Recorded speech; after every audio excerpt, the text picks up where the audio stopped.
Euzu billahi mineşşeytanirracim. Bismillahirrahmanirrahim. Elhamdülillah ve salatu ve selamu ala Resulillah. Değerli arkadaşlar, İbn-i Cüzey el-Gırnati'nin Et-Teshil li Ulum-i Tenzil adlı eserinden Vakıa suresi tefsirinin 10. dersini yapmak üzere birlikteyiz.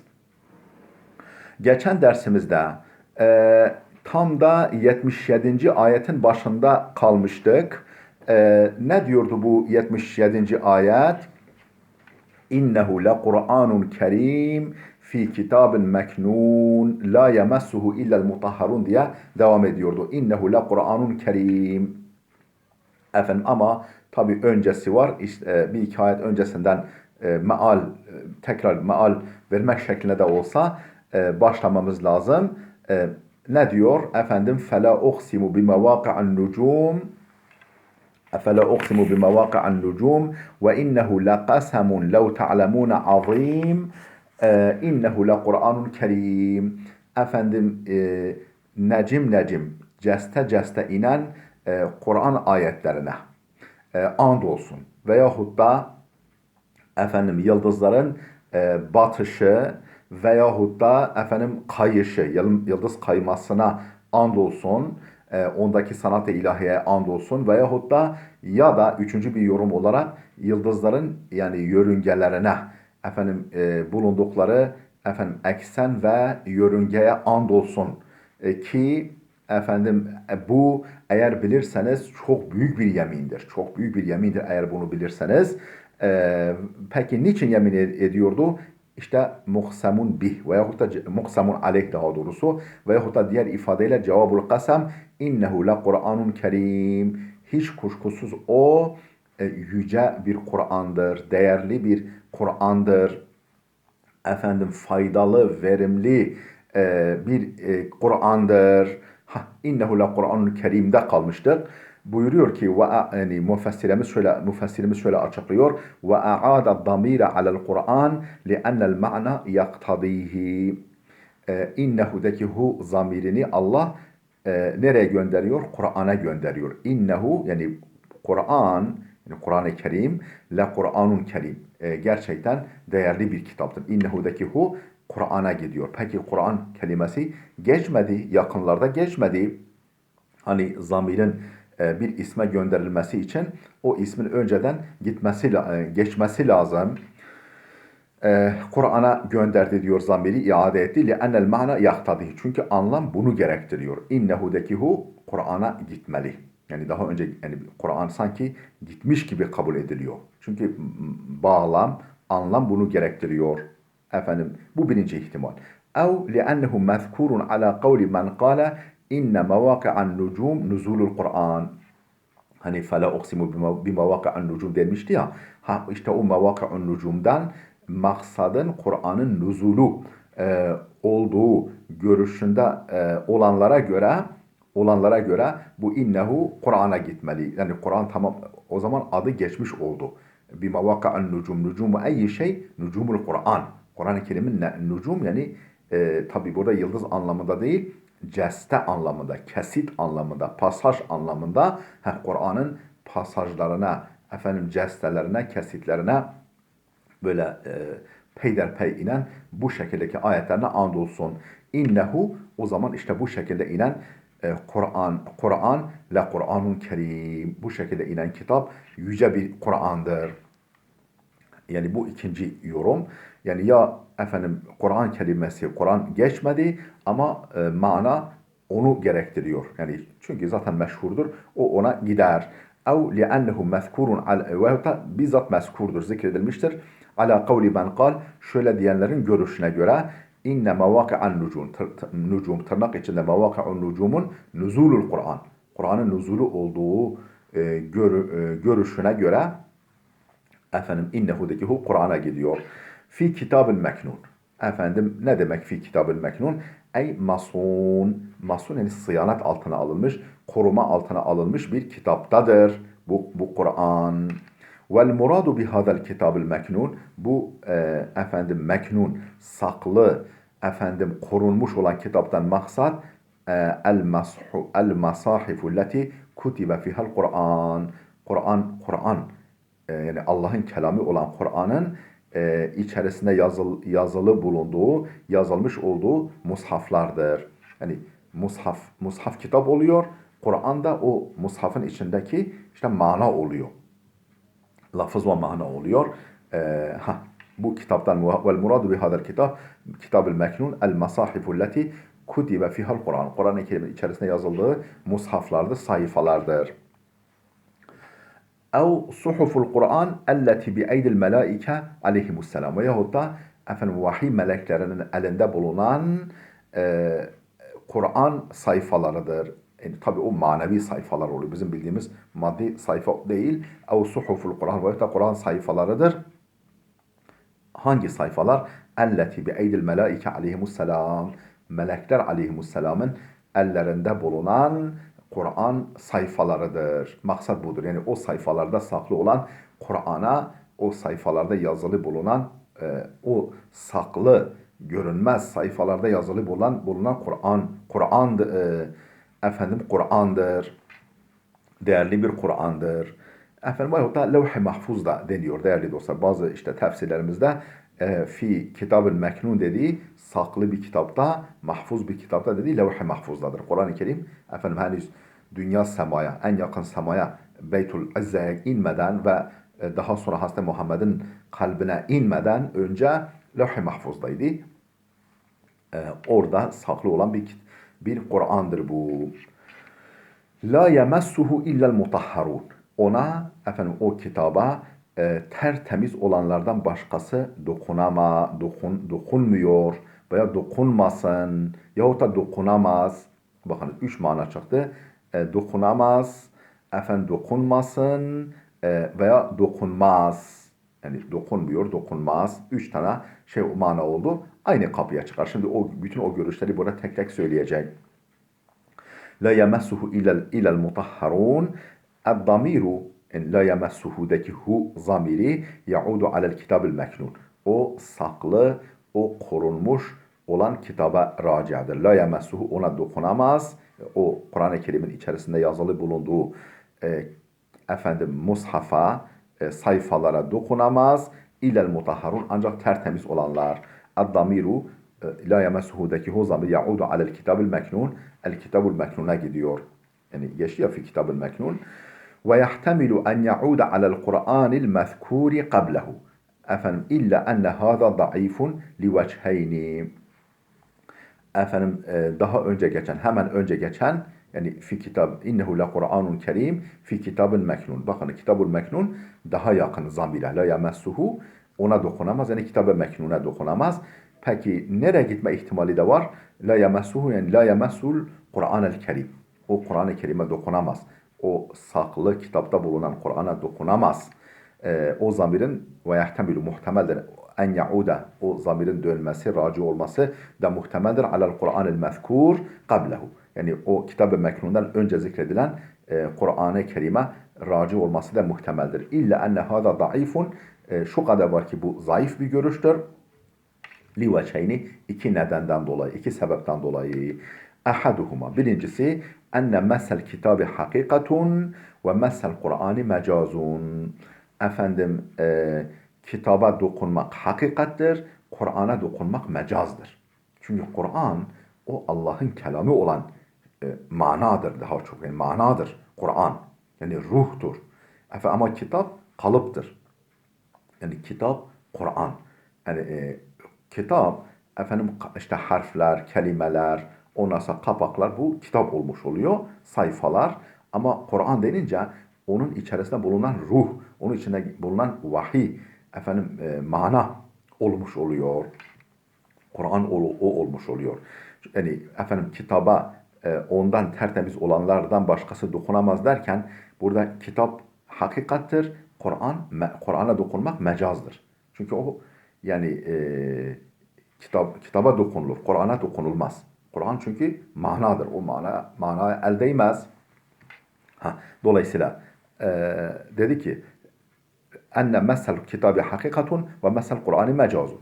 Vel hakikatu evla minel mecaz. Hakikat mecazdan önceliklidir. Yani öncelikle efendim neye dokunulacaksa, neye dokunmak mümkünse efendim ona zamiri ona göndermek önceliklidir.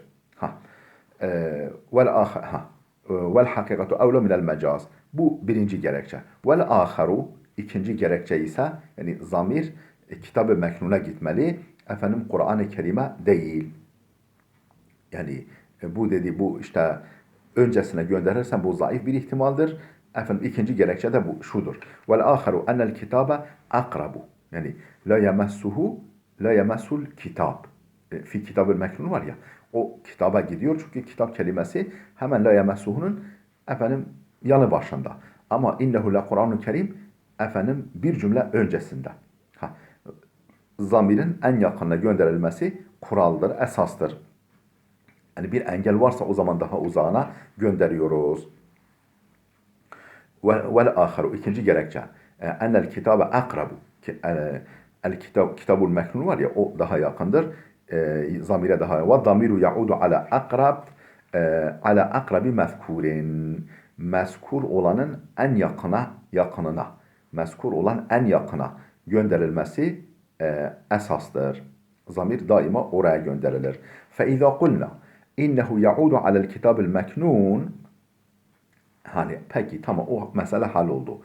La yemesu illel mutahharun. Tertemiz olandan başka o kitab-ı meknuna dokunamaz. O saklı kitaba, o mahfuz kitaba dokunamaz. Dediğimizde fe in kulna inel kitab-ı meknun şimdi fe izâ kulna innehu yaudu alel kitab-ı meknun bu zamir kitab-ı meknuna racidir. Ona gider. Dediğimizde fe in kulna o zaman bir değişik ihtimaller doğar. فَاِنْ قُلْنَا اِنَّ الْكِتَابَ الْمَكْنُونَ هُوَ الصُّحُفُ الَّتِ بِعِيدِ الْمَلَائِكَ O kitab-ı meknundan maksat meleklerin elinde bulunan sahifelerdir. Sahifelerdir. Dersek فَالْمُطَهَّرُونَ يُرَادُ بِهَا الْمَلَائِكَةُ Yani la yemesu ilel mutahharun derken tertemiz olanlar. O mutahharun yani tertemiz olanlardan murat kim oluyor? Melaike oluyor. Yani efendim onların elindedir ancak onlar dokunabilir. لأنهم مطهرون من الذنوب والعيوب çünkü o melekler günahlardan ve ayıplardan, kusurlardan tertemizdirler, pakdirler, münezzehtirler, mutahhardırlar. Vel ayetu ihbarun bi'ennehu la yemessuhu illa hum duna gayrihim. O zaman la yemessuhu tamamen ihbardır, ihbaridir. Ha dedik ya dokunamaz, dokunamıyor. Bakınız bir gerçeği haber veriyor. Yoksa dokunmasın veya dokunmasın o zaman ihbari oluyor. Nehi oluyor, ihbari oluyor. Vel ayetu ihbaru bu ihtimale göre ayet bir gerçeğin haber verilmesidir. Bi ennehu la yemessuhu illa hum duna gayrihim. Onların dokunabileceği, onlardan başkasının dokunamayacağını haber vermektir. Ayet bunu böyle bir gerçeği haber veriyor oluyor yani. Ve in kulna inel kitabel meknun huve suhufu leti bi eydin nas ve in kulna şayet dersek innel kitabel meknun o saklı, o korunaklı, korunmuş kitap huvel suhufu leti bi eydin nas insanların elinde bulunan sayfalardır dersek Kur'an'da o sayfaların içindedir. Böyle dediğimiz zaman feyahtemilu en yuridel bil mutahharin el muslimin. O zaman la yemesu ilel mutahharun derken o mutahharinden kimi kastetmiş olma ihtimali var? Müslümanların. Yani o tertemiz şirkten, değil mi? Küfürden, şirkten tertemiz olan Müslümanlar ancak ona dokunabilirler. Ona dokunurlar. Feyahtemilu en yuride bil mutahharin el muslimin. Birinci ihtimal bu. Ona tertemiz olanlar dokunur. Yani Müslümanlar. لَأَنَّهُ مُطَهَّرُونَ مِنَ الْكُفْرِ Çünkü küfürden, şirkten tertemiz olanlar onlardır. اَوْ يُرِيدَ الْمُطَهَّرِينَ بِالْحَدَثِ الْاَكْبَرِ مِنَ الْحَدَثِ الْاَكْبَرِ Yahut da efendim ya birinci ihtimal Müslümanlar ona ancak dokunabilir. Onlardan başkası dokunamaz. Yahut da mutahherinden maksat neyden mutahher? Neyden tertemiz? Minel hadesil ekber. Efendim vehiyel cenabetu evil haydu efendim hadese ekber. Yani büyük abdestsizlik. Büyük abdestsizlik, büyük manevi kirlilik ki cenabettir ve regil halidir. Kadınların regil halidir, ay halidir. Efendim cenabet yani cunupluk hali ve hayız halidir. Yani ondan ancak temiz olanlar, ancak bu hadese ekber dediğimiz cenabet ve hayızdan temiz olanlar dokunabilirler. Fattaharetu ala hada el-iktisal.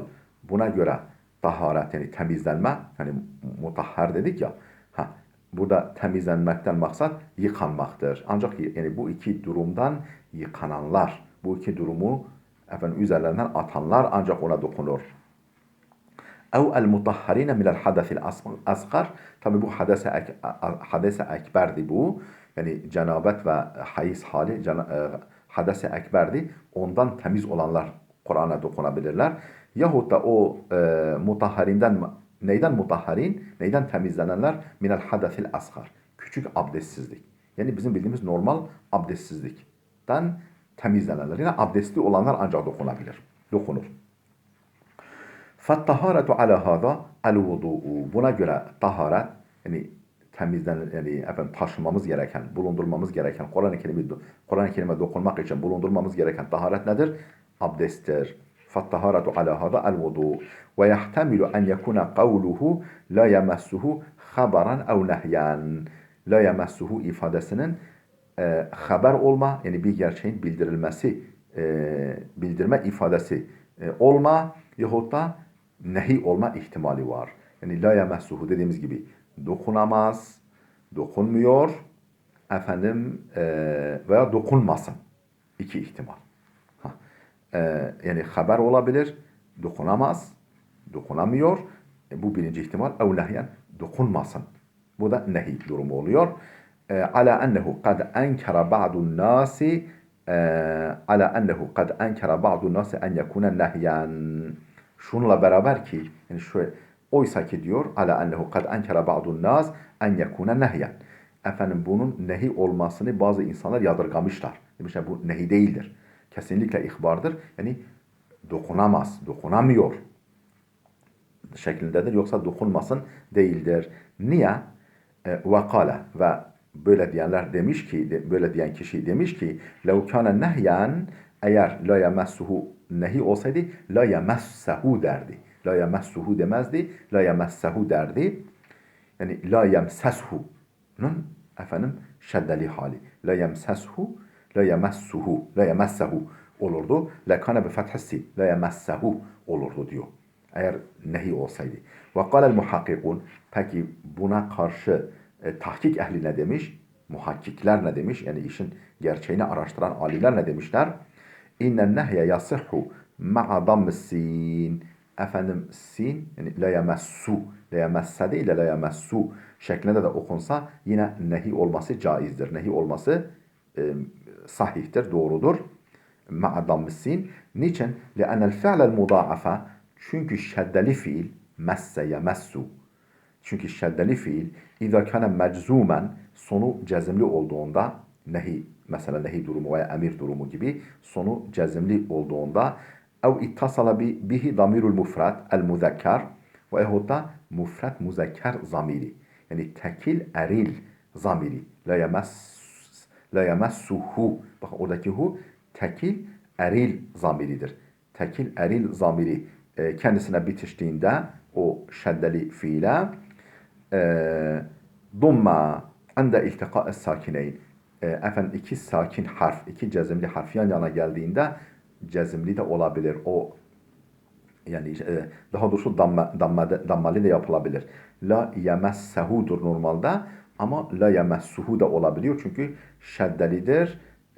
Sonu normalde cezimdir. Nehidir çünkü. Yahut da zamir eklenmiş. Yani tekil eril zamiri ki hudur eklenmiş. O durumda dammeli de olabilir. La yemessehu değil de la yemessuhu da olabiliyor. Peki nasıl oluyor bu? İttiba'an li hareketi damir. O la yemessuhu. La yemessehu biraz zor oluyor. La yemessuhu dediğin zaman kolay oluyor. Oradaki zamir olan hu'nun harekesine uygun olarak. Ve idâ cealnahu haberan. Peki haber yaptığımızda, haber derken bizim bildiğimiz muktada haber anlamında değil.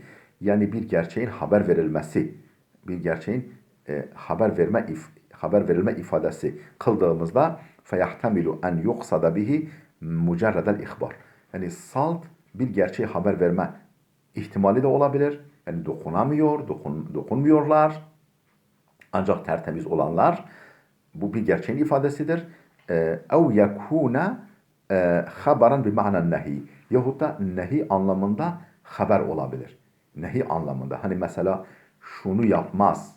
Ahmet şunu yapmaz. Mehmet bunu etmez. Yani etmez derken yani edemez, yapamaz. Yani yapmasın anlamında. Değil mi? İşte benim oğlum dersini çalışmamazlık etmez falan. Benim işte kardeşim şunu yapmaz dediğin zaman yapmaz derken yapmasın anlamında. Yani sureten haber ama mana bakımından nehi. أو أن يكون خبرا بمعنى النهي. وإذا كان لمجرد الإخبار, peki salt bir gerçeğin haber verilmesi olduğunda ise fel ma'na. Anlam şudur. Ennehu la yenbaghi en yemessehu illel mutahharun. Efendim tertemiz olanlardan başkasının ona da dokunması yakışık almaz, yaraşmaz. La yenbaghi yaraşmaz en yemessehu illel mutahharun. Ey hâzâ hakkuhu. Yani bu Kur'an'ın hakkıdır. Tertemiz olandan başkalarının dokunmaması Kur'an'ın hakkıdır. Ve in vaka'a hilafu zalika. Her ne kadar bunun tersi bazen olsa bile. Yani bazen tertemiz olanlardan başkası da dokunsa bile aslında tertemiz olandan başkasının dokunmaması onun hakkıdır.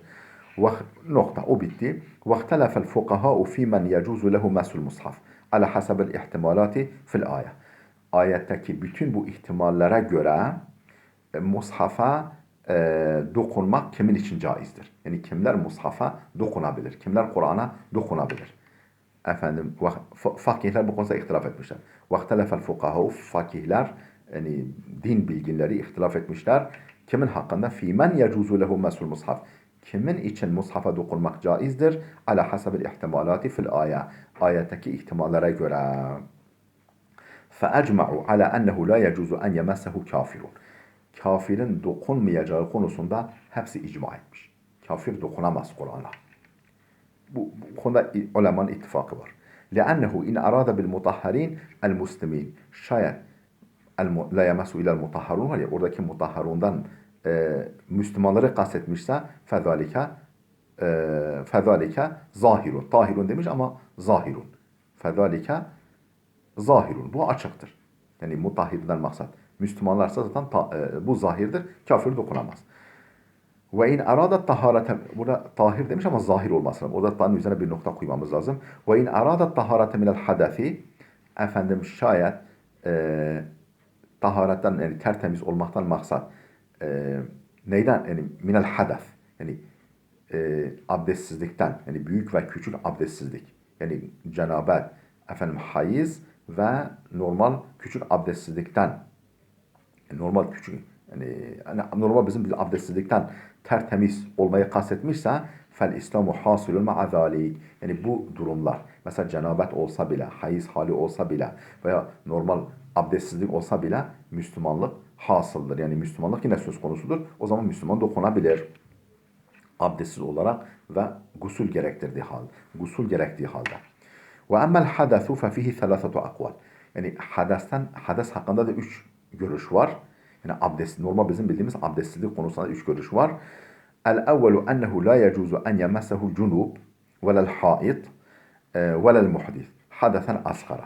Birinci görüş, efendim Kur'an'a dokunamaz. Ne cenabetli, ne hayızlı kadın, ne de küçük abdestsiz. Yani normal bizim bildiğimiz abdestsizlik durumunu taşıyanlar, o durumda olan kimseler dokunamaz. Yani ne büyük abdestsizlik, ne küçük abdestsizlik, ne cenabet, ne hayız hali, ne de normal abdestsizlik durumunda olan kimse dokunamaz. Ve huve kavlu Malik ve ashabihi. Bu İmam Malik ve talebelerinin işte mezhebinin büyük alimlerinin görüşüdür. Ve mena'u ayda en yahmilehu bi'ilaqatin ev visada. Bir efendim ne diyelim bir kulpla yani bir diyelim ki kulpla veyahut da bir yastıkla taşınmasını da buna men etmişler. Demiş hani bir Hani böyle bazı kılıflar oluyor, böyle bir kulpu oluyor ya, o kulptan da taşıyamaz. Yani veyahut da altına bir yastık gibi kalın bir şey koysa o şekilde de dokunamaz. Yani bir yastıkla da olsa veyahut da bir kulpla da olsa taşıyamaz. Taşıyamaz. Ve hüccetuhum, peki bu İmam Malik'in bu konudaki delili ne? Ve hüccetum el ayetu, bu hüccetleri delleri bu ayettir. Ama ayetin hangi yorumuna göre? Ala en yurada bil mutahharin at-taharete minel hadesil ekberi vel asgar. Efendim, mutahhardan maksat kimlerdir? Hangi mutahharlar? Et-taharete minel hadesil ekberi vel asgar. Büyük abdestsizlikle küçük abdestsizlikten temiz olanlar anlamında ise ayet. Ancak onlar dokunabilir anlamın. Yani bunu bu anlama alarak efendim, dolayısıyla küçük abdest, büyük abdest, yani cenabetli veya hayızlı veya normal abdestsizlik durumunda olan kimse dokunamaz demişler. Delilleri bu ayettir. O yoruma göre. Vakat ihtece Malikun fil muvatta bil ayeti alel mes'ele. İmam Malik Muvatta adlı eserinde bu konuya ayetle delil getirmiş. Bu ayetle. Ve min hüccetihim eyda Kitabu Resulillahi sallallahu aleyhi ve selleme ile Amr ibn Hazm, Resulullah Efendimizin Amr ibn Hazm'e yazdığı mektubu da delil olarak getiriyorlar. Ne demiş Peygamber? En la yemessel Kur'ane illa tahirun. Efendim, Kur'an'a temiz olandan başkası dokunamaz. Yani temiz olmak, yani büyük küçük abdestten tertemiz olandan başkası dokunamaz. Ve değerli dostlar, burada dursun, videomuz oldukça uzadı. Burada dursun, inşallah gelecek dersimizde kaldığımız yerden devam edeceğiz.